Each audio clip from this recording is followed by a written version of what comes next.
কি খবৰ তোমালোকৰ? আশা কৰিছোঁ সকলোৱে ভাল আৰু চবৰে চাগে প্ৰস্তুতি ভালদৰে চলি আছে তাৰেই কামনা কৰিম।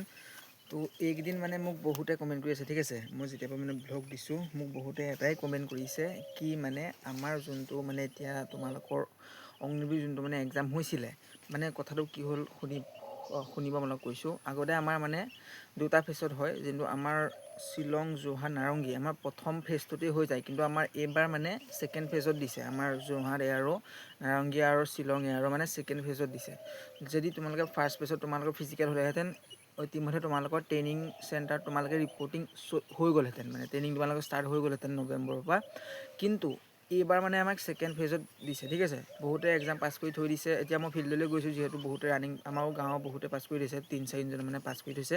তেওঁলোকে প্ৰেক্টিছ কৰি আছে, কিন্তু তেওঁলোকক সুধিলোঁ যে মই তোমালোকৰ ফিজিকেল কেতিয়ালৈ হ'ব। তেওঁলোকে মোক ক'লে যে এক্সাম পাছ কৰি থোৱা আছে, কিন্তু আমাৰ ফিজিকেল মানে নৱেম্বৰলৈ হোৱাৰ কথা আছে। কিন্তু তেওঁলোকৰ মানে এতিয়ালৈকে অফিচিয়েল ডেট পোৱা নাই, মানে সিহঁতে মানে অফিচিয়েলি কোনো ধৰণৰ ডেট অহা নাই মানে, ঠিক আছে। কিন্তু তোমালোকে প্ৰেক্টিছ কৰি থকা, ঠিক আছে। পটককৈ তোমালোকক পাতি দিব, তোমালোকে গমেই নাপাবা। সেইকাৰণে মানে মই এইটোৱে ক'ম, তোমালোকে মানে প্ৰেক্টিছ মানে চলাই থকা, ঠিক আছে। কাৰণ কোন সময়ত কি হৈ যায়, আজি আমি যেতিয়া দিছিলোঁ ন, মানে পটককৈ কি হৈ যায় মানে নিজে গম নাপাওঁ। আমাৰ ৰিজাল্ট যোনদিনাখন দিছিলে আমি নিজেই গম নাপাওঁ যে মানে সেইদিনাখনি ৰিজাল্ট দিব বুলি। আমি মানে সেইদিনাখনিয়ে গম নাপাওঁ যে আমাৰ ৰিজাল্ট দিব বুলি, আমাৰ সেইদিনাখনি মানে ৰিজাল্ট দি দিছে। সেইকাৰণে মই সিহঁতক সোধা পোছা কৰিলোঁ যে তোমালোকে এক্সাম যিহেতু পাছ কৰি থৈছা, তোমালোকৰ মানে কেতিয়ালৈ হ'ব। মানে মই সুধিলোঁ সিহঁতক তোমালোকৰ ফিজিকেল কেতিয়াবা ষ্টাৰ্ট হ'ব। সিহঁতে কৈছে নৱেম্বৰ মানত হ'ব। কিন্তু মানে তেওঁলোকেও মানে এতিয়ালৈকে অফিচিয়েল মানে তেওঁলোকে যোনটো মানে হৈ আছে তেওঁলোকৰ, এতিয়ালৈকে তেওঁলোকে নিজে মানে অফিচিয়েল ডেট পোৱা নাই যে তেওঁলোকৰ মানে আচলতে হ'ব কেতিয়া। সেইকাৰণে তোমালোকে মানে এতিয়া কৈ দিব নোৱাৰিম, তোমালোকে গমেই নাপাবা কোন টাইমত কি হৈ যায়। সেইকাৰণে এডভান্স থাকে মানে, আৰু যদি প্ৰেক্টিছ তোমালোকে ষ্টাৰ্ট কৰি থকা, আৰু যদি প্ৰেক্টিছ অব্যাহত ৰখা, তোমালোকে ফিজিকেলত কোনো ৰখাব নোৱাৰে।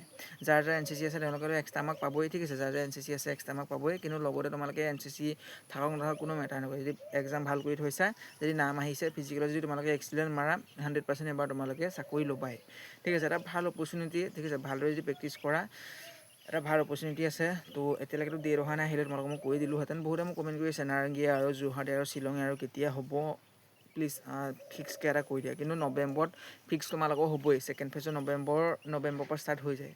কিন্তু মানে এতিয়ালৈকে অফিচিয়েল যোনটো ডেট কোনেও গম পোৱা নাই মানে, সেইকাৰণে পটককৈ আহি যাব।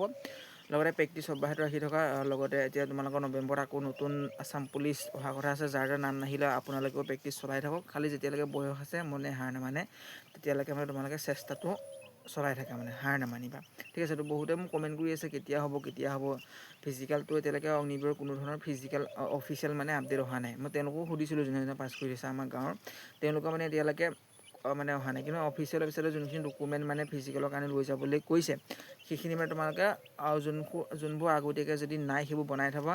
আৰু কেৰেক্টাৰ চাৰ্টিফিকেট, আনমেৰিক চাৰ্টিফিকেট যোনবোৰ আগতে মই ভিডিঅ'ত দিয়ে থৈছিলোঁ, তোমালোকৰ গাঁওবুঢ়াৰ character certificate, school character certificate আৰু তোমালোকৰ ফটো, সেইবোৰ তোমালোকে পিছত উলিয়ালেও হ'ব। কিন্তু যোনবোৰ তোমালোকৰ PRC যদি নাই, PRC ডমিচাইল, সেইবোৰ তোমালোকে আগতীয়াকৈ গৈ ডমিচাইলখন তোমালোকে গোলাঘাটত তোমালোকৰ যোনটো DC অফিচ তাত তোমালোকে বনাই ল'ব পাৰিবা, ঠিক আছে। ডমিচাইলখন বনাই থ'বা। আৰু লগতে